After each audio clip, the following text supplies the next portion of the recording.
आज बेटा हम लोग प्लांट एनाटॉमी के बारे में पढ़ेंगे, थोड़ा सा जानेंगे इसके बारे में। प्लांट एनाटॉमी पे भी बॉटनी में अच्छा खासा क्वेश्चन बनता है, तो हमें बहुत ही ध्यान से सुनना है। एक एक पॉइंट जैसा मैं बताऊँ, वैसे बहुत ही सिंपल टॉपिक है, अगर ध्यान से समझोगे तो लगेगा बच्चों वाला टॉपिक है। बहुत ही ध्यान से एक एक चीज़ ध्यान देना है। एक्चुअली क्या, बॉटनी में नाम थोड़े से शब्द ऐसे आते हैं अजीब से, उसको देख के टेंशन होती है। बाकी टॉपिक बहुत ही सिंपल है, बहुत ही आसानी से आपको समझ में आ जाएगा। सबसे पहले बात करते हैं प्लांट एनाटॉमी। देखो अगर देखा जाए, मैंने एक पॉइंट लिखा है, anatomy is also known as internal morphology. Anatomy is also known as internal morphology. कुल मिलाकर अगर इंटरनल स्ट्रक्चर का अध्ययन किया जाए उसी को हम लोग क्या बोलेंगे, एनाटॉमी बोलेंगे। जैसे हमने एनिमल टिश्यू पढ़ा था, तो एनिमल टिश्यू में भी क्या पढ़ा था, इंटरनल मॉर्फोलॉजी पढ़ते हैं ह्यूमन की।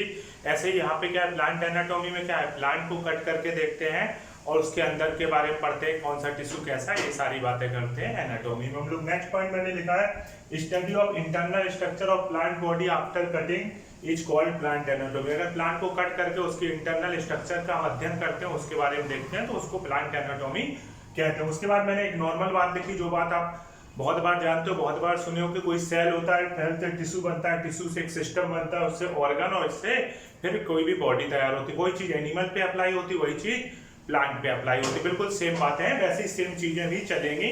जो जो बातें आती जाएंगी हम पढ़ते चलेंगे। बात ये आती है, मैंने कहा सेल क्या होता है। सेल अपने आप में क्या होता है, structural and functional unit of body होती है। जबकि टिश्यू क्या होता है, tissue group of cell, simple सी बात है, सेल से ही मिलकर टिश्यू बनता है। मैंने बोला group of cell which are similar in structure, function and origin.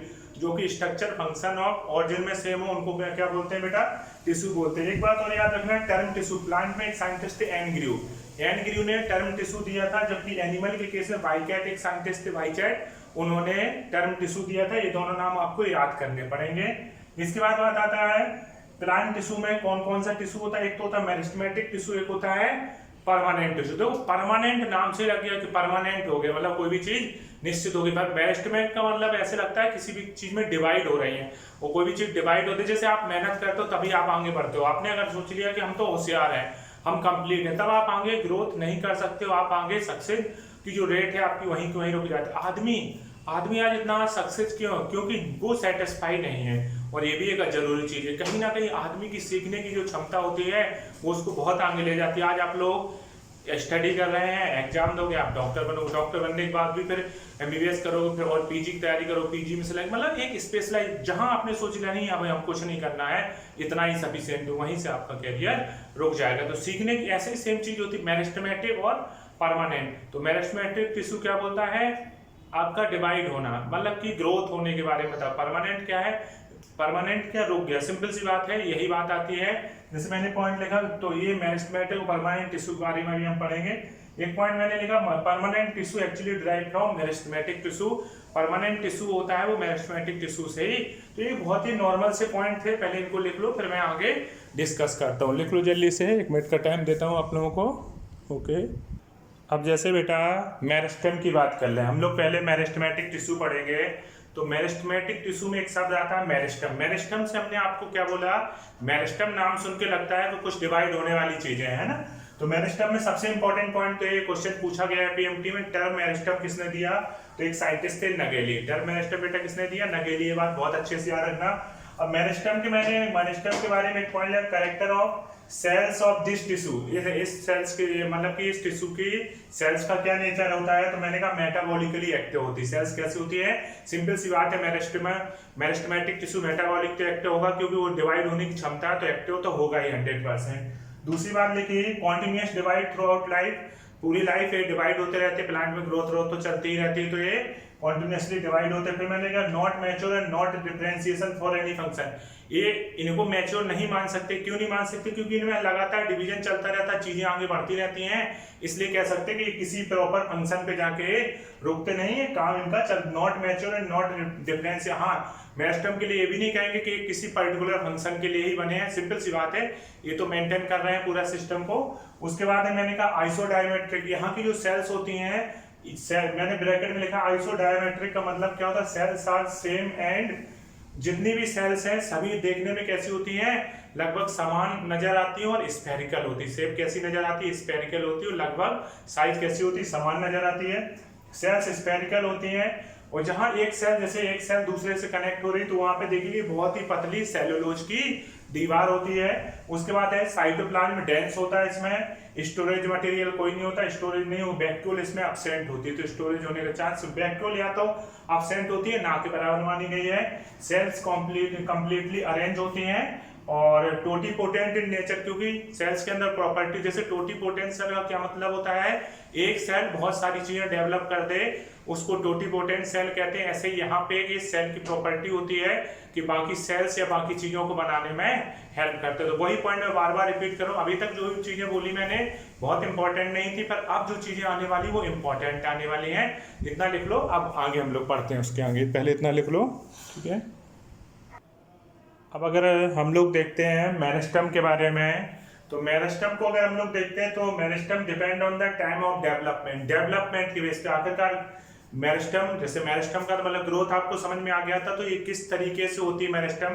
तो मेरिस्टम बेटा तीन टाइप की, एक होती पिरो, एक होती प्राइमरी, एक होता है सेकेंडरी। कौन कौन सा था, पिरो, प्राइमरी और सेकेंडरी। आपको वैसे भी समझ में आ रहा है, पिरो से तो लगता है कि जो बहुत ही इनिशियल स्टेज हो, तो ये जुवेनाइल पिरो मेरिस्टम जो होता है एम्ब्रियो और जुवेनाइल स्टेज को बताता है पिरो मेरिस्टम। दूसरा होता है प्राइमरी मेरिस्टम। प्राइमरी क्या होता है, present from starting of life के स्टार्ट, जैसे एक होता है माँ के पेट में बच्चा है, फिर जन्म हो गया तो माँ के पेट में है जब तक वो पिरो है, जब जन्म ले लिया तो वो प्राइमरी है, ठीक है ना। तो पिरो मेरिस्टम, फिर उसके बाद है सेकेंडरी मेरिस्टम। प्राइमरी से ही बनती है कौन सी मेरिस्टम, मैंने कहा develop at the later stage in the life. तो मेन कौन सी होती, प्राइमरी होती, प्राइमरी से ही सेकेंडरी बनती है। और जो पिरो थी इनिशियल जुवेनाइल स्टेज में, वो किस में चेंज हो जाती है, प्राइमरी में। मैंने कहा पिरो meristem change into primary meristem. अब देखो नेक्स्ट पॉइंट मैंने लिखा meristem based on the position in plant की पोजीशन के बेस पे देखे हैं तो ये तीन टाइप की होगी, एपिकल, इंटरकैलरी और लैटरल मेरिस्टम। कौन कौन सी हो जाएगी, एपिकल, इंटरकैलरी और लैटरल मेरिस्टम। देखो एपिकल सूट एपेक्स और रूट एपेक्स। देखो सूट का मतलब होता है स्टेम और रूट का मतलब होता है रूट। तो जो रूट की लंबाई बढ़ाने में और स्टेम की लंबाई में बढ़ाने में हेल्प करे उसको बोलते हैं एपिकल मेरिस्टम। क्या बोलते हैं, तो एपिकल मेरिस्टम क्या करता है, लंबाई को बढ़ाने में सहायक होता है। मतलब आप देखो पत्ती वगैरह कोई भी चीज ऊंचाई में बढ़ती जाती है, प्लांट है एकदम से तना उसका होता है स्टेम ऊंचाई में, सीधे क्या है जो सबसे ऊपर क्या होती है एपिकल मेरिस्टम, वो डिवाइड हो के क्या करती है उसकी लंबाई बढ़ाती है। ऐसी रूट के केस में होता है, मतलब एपेक्स रीजन, उसका जो सबसे किनारा होता है, सबसे शुरुआती एरिया होता है, उसके लिए टर्म क्या यूज होता है, एपिकल मेरिस्टम। ये एपिकल मेरिस्टम प्लांट को किसमें बढ़ाता है, लंबाई में। अगर पूछा जाए लंबाई बढ़ाने में कौन सा मेरिस्टम काम करेगा, एपिकल मेरिस्टम। लेटरल मेरिस्टम क्या करेगा, ये मोटाई को बढ़ा, लेटरल साइड जैसे हम ही लोग हैं, अगर सिर से खींचा जाए हमें तो हमारी लंबाई बढ़ेगी, मगर यहाँ खींचा जाए तो हम लोगों की क्या बढ़ेगी, मोटाई बढ़ेगी। तो लेटरल मेरिस्टम मोटाई कराता है। इंटरकैलरी मेरिस्टम देखा कि इंटरनोड वगैरह में हल्का फुल्का चौड़ाई के लिए जिम्मेदार होता है, उसको बोलते हैं इंटरकैलरी मेरिस्टम। तो इतना लिख लो, फिर तीनों चीजों के बारे में मैं डिटेल से बताता हूँ। इतना लिखो बेटा, है ना।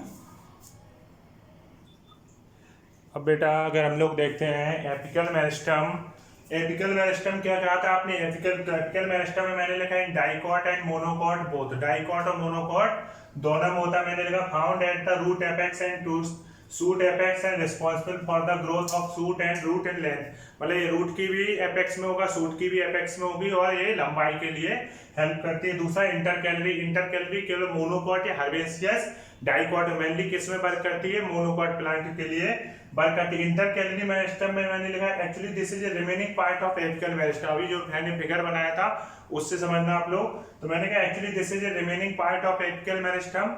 एपिकल मेरिस्टम का रिमेनिंग पार्ट मान सकते हैं इसको, है ना। और फिर मैंने लिखा found at the base of leaf, Pinus के केस में पत्ती के बेस पे पाया जाता है। उसके बाद मैंने वो ग्रासेस जो घास वगैरह होती है उनके इंटरनोड पे एपिकल मेरिस्टम देखी गई है। उसके अलावा जो मेंथा होता है, पेपरमेंट वगैरह देखा गया है, उसके नोड पे इंटरकैलरी मेरिस्टम देखी। उसके बाद लेटरल में, लेटरल से लेटरल साइड मतलब मोटाई के लिए जिम्मेदार होता है। मोटे कौन होते हैं, मोनोकॉट प्लांट या डाइकॉट। तो डाइकॉट प्लांट मोटे होते तो उनमें ये काम करेगा। Present and lateral side of root and shoot, इसका एग्जांपल मैंने लिखा cork cambium and vascular cambium. Lateral जो ये लेटरल मेरिस्टम है ये क्या करेगा, ये आपका ग्रोथ से रिलेटेड होगा, जिम्मेदार होगा। वो भी कौन सी ग्रोथ, सेकेंडरी ग्रोथ। अब एक बात याद रखना, जैसे मैं आपसे कहूं कि आज आप कहीं जा रहे हैं, रास्ते में कोई प्लांट दिखा और उसकी ऊंचाई लगभग देखा जाए 3 मीटर के आसपास है या 5 मीटर, कुछ भी मान लो, 3 मीटर ही मान लिया। आपने क्या किया, उसको कील ठोक दी थोड़ा सा ऊंचाई से थोड़ा सा नीचे, एपिकल मेरिस्टम वाले एरिया में, इंटरकैलरी एरिया में आपने वो कील ठोक दी। तो आप 10 साल बाद जाओ, अब प्लांट पहले 3 मीटर लंबा था, अब वो 20 मीटर लंबा हो गया है, 15 मीटर 20 मीटर जो भी हो गया, पर कील कहाँ मिलेगी, तो कील आपको 3 मीटर की ऊंचाई पे मिलेगी, ये ऊपर नहीं जाएगी। क्योंकि प्लांट कैसा होता है, जो भी प्लांट आप कील ठोक के गए वो डाइकोट प्लांट था, तो डाइकोट प्लांट में वैसे भी इंटरकैलरी मेरिस्टम काम नहीं करती है, तो ऑलरेडी एपिकल मेरिस्टम पे लगी होती तो कील ऊपर भी जाए, कील ऊपर नहीं जाए, क्योंकि एपिकल मेरिस्टम तो ग्रोथ में काम करेगी, उसके नीचे कील आपने ठोकी थी, तो कील आपको वहीं की वहीं मिलेगी। थोड़ी बहुत पोजीशन चेंज हो सकती है इंटरकैलरी मेरिस्टम के कारण, अगर वहां पे इंटरकैलरी मेरिस्टम काम कर रही है तो बहुत हल्का फुल्का पोजीशन चेंज होगी। कभी क्वेश्चन ऐसे आ जाए कि आज आप किसी प्लांट में कील, अभी प्लांट की लंबाई इतनी थी, यहाँ पे आप कील ठोक के चले गए प्लांट में, इतने साल बाद जाते हो तो वो कील कहाँ मिलेगी, वो उतनी ही ऊंचाई पे मिलेगी। तो इतनी चीज छाप लो बेटा, आगे हम लोग डिस्कस करते हैं, ठीक है।